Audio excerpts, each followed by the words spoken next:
te demandes comment tu peux réagir après une séance d'hypnose, eh bien, je te partage tout ce que j'ai pu mesurer, constater et puis intégrer tout au long de mon parcours d'hypnocoach. Alors, après une séance d'hypnose, j'ai pu constater qu'il y a 3 façons de réagir. Il peut y en avoir plus, je te partage déjà celles que j'ai pu mesurer. La première façon de réagir, ce sont les personnes qui, après la séance d'hypnose, elles se ressentent dans un mieux-être total, elles ont lâché prise, elles ont ressenti, perçu que quelque chose s'est passé, elles ne savent pas quoi, mais c'est très agréable et le phénomène s'installe et se démultiplie dans les jours qui viennent. D'autres personnes, au contraire, c'est complètement différent.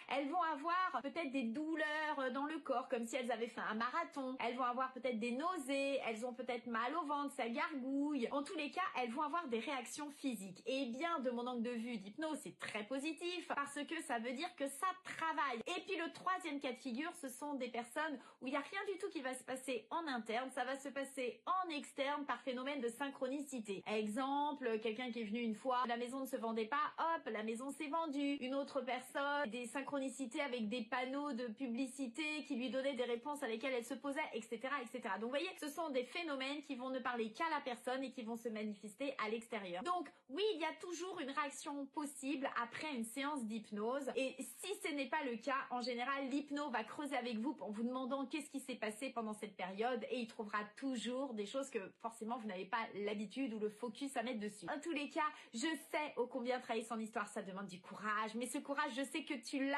à l'intérieur de toi. Alors surtout, accroche-toi.